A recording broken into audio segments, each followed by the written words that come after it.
कल्पना कीजिए, रात का अंधेरा, अचानक आसमान से सफेद रोशनी की बारिश होने लगे और जमीन पर गिरते ही वो रोशनी आग बन जाए। ऐसी आग जो पानी से भी नहीं बुझती। आखिर ये कौन सा हथियार है? इसे कहते हैं फॉस्फोरस बम। नमस्कार दोस्तों, आपका एक बार फिर स्वागत है हमारे चैनल पर। फॉस्फोरस बम में भरा होता है एक रसायन, व्हाइट फॉस्फोरस।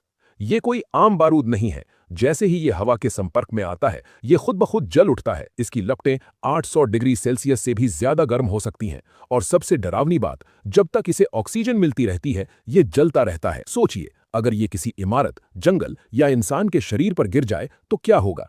अब सवाल उठता है, अगर ये इतना खतरनाक है तो इसे बनाया ही क्यों गया? असल में इसका इस्तेमाल सिर्फ हमला करने के लिए नहीं, बल्कि स्मोक स्क्रीन बनाने के लिए भी किया जाता है। जब सेना को अपनी मूवमेंट छुपानी होती है तो ये बम गिराकर पूरे इलाके को घने सफेद धुएं से ढक दिया जाता है। कभी कभी इसे टारगेट मार्क करने के लिए भी इस्तेमाल किया जाता है, यानी जहां ये गिरा वहीं अगला हमला होना है। लेकिन युद्ध के मैदान और नागरिक इलाकों के बीच की लाइन हमेशा साफ नहीं होती। व्हाइट फॉस्फोरस जब त्वचा से टकराता है तो ये सिर्फ ऊपर से नहीं जलाता, ये अंदर तक घुसकर मांस को जला सकता है। और अगर थोड़ी सी भी मात्रा शरीर में रह जाए तो ये फिर से ऑक्सीजन मिलते ही दोबारा जल सकता है। इसके धुएं को सांस के जरिए अंदर लेना फेफड़ों को गंभीर नुकसान पहुंचा सकता है। यही वजह है कि इसका इस्तेमाल हमेशा विवादों में रहा है। हाल ही में रशिया और यूक्रेन के बीच चल रहे युद्ध के दौरान भी फॉस्फोरस हथियारों के इस्तेमाल के आरोप लगाए गए हैं। कुछ वीडियो और रिपोर्ट सामने आई जिनमें आसमान से गिरती सफेद चमक दिखाई दी। हालांकि ऐसे मामलों की अंतर्राष्ट्रीय स्तर पर जांच होती है और हर दावा आधिकारिक पुष्टि के बाद ही सच माना जाता है। लेकिन इन आरोपों ने एक बार फिर